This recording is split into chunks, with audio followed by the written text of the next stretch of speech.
শরীফ ওসমান হাদী হত্যার বিচারের দাবিতে শাহবাগ অবরোধ করেছে ইনকিলাব মঞ্চ। এতে অংশ নিচ্ছে ছাত্র জনতা। জুমার নামাজের পর ইনকিলাব মঞ্চে ঢাকা বিশ্ববিদ্যালয় কেন্দ্রীয় মসজিদ থেকেও বিক্ষোভ মিছিল নিয়ে শাহবাগে এসে অবস্থান নেয় তারা। এতে সড়কে যান চলাচল বন্ধ হয়ে যাওয়ায় সৃষ্টি হয় যানজট। এ সময় তারা বিভিন্ন স্লোগান দিতে থাকেন। হাদী হত্যার বিচার না হওয়া পর্যন্ত শাহবাগ অবরোধ করে রাখারও হুঁশিয়ারি দেন তারা। আমাদের দাবি হচ্ছে আমরা হাদীর হত্যার যথার্থ এবং সুবিচার চাচ্ছি। আমরা সবসময় অন্যায়ের পক্ষে কথা বলি, কিন্তু দেখা যায় ন্যায় বিচার আমরা কখনো পাই না। কিন্তু এবার আমাদের দাবি হচ্ছে যে বাংলাদেশের মানুষ যেহেতু সবাই একত্রিত হয়েছে, এবার ন্যায় বিচার প্রতিষ্ঠা করতেই হবে। শহীদ ওসমান হাদীর খুনিদের গ্রেপ্তার ও বিচারের দাবিতে শাহবাগে অবরোধ কর্মসূচি পালন করছে ইনকিলাব মঞ্চ। শুক্রবার দুপুরে শুরু হওয়া এই কর্মসূচি চলছে রাতেও। দাবি আদায় না হওয়া পর্যন্ত কর্মসূচি চালিয়ে যাওয়ার ঘোষণা দিয়েছে সংগঠনটি। দর্শক, সেখানকার পরিস্থিতি জানাতে আমাদের সাথে সরাসরি যুক্ত হচ্ছেন সহকর্মী সানি আহমেদ।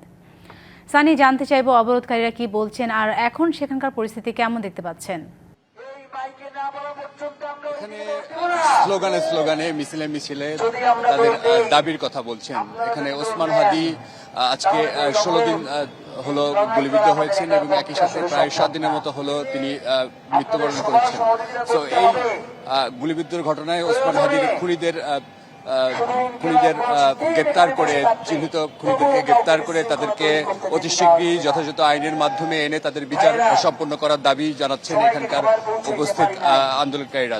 তারা বলছেন তাদের এই 3 দফা দাবিতে তারা ওসমান হাদীর নতুন এবং ফিরে আসা গ্রাহকদের জন্য নগদে চলছে ক্যাশব্যাক সহ প্রতিদিন হাজারো উপহার জেতার সুযোগ। হবে আশা আর ফেরা, সারপ্রাইজ সেরা। হত্যাকারীদেরকে আইনের আওতায় আনা এবং আইন উপদেষ্টাকে পদত্যাগ এবং স্বরাষ্ট্র উপদেষ্টাকে পদত্যাগের দাবির জন্য তারা এখানে শাহবাগ মোড় অবরোধ করে তারা এখানে আন্দোলন করছেন। তাদের দাবি আদায় না হওয়া পর্যন্ত তারা রাজপথে থাকারও কথা জানিয়েছেন কেউ।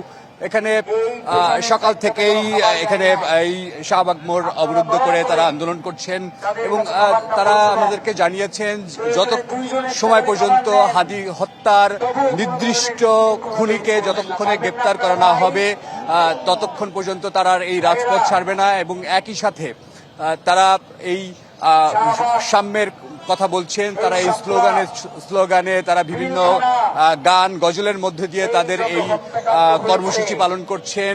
এবং যেহেতু এখানে এখন রাত, তাই খুব একটা যানজট কিংবা জনভোগান্তির আসলে খুব একটা চোখে পড়েনি। তবে এই শাহবাগ চত্বরে তারা তাদের দাবি আদায় না হওয়া পর্যন্ত তারা এখানে অবস্থান কর্মসূচি করবেন। এখানে বৃদ্ধ, শিশু থেকে শুরু করে যুবক, সব বয়সী মানুষরা এখানে এই আন্দোলনে তারা এখানে অবস্থান করছেন। এই অবস্থান কর্মসূচির মধ্যে দিয়ে বিভিন্ন বক্তা এখানে বক্তৃতা দিচ্ছেন। সেই বক্তৃতার মধ্যে উঠে এসেছে তারা কিভাবে এই হাদী হত্যার আসামিকে খুঁজে বের করে দ্রুত আইনের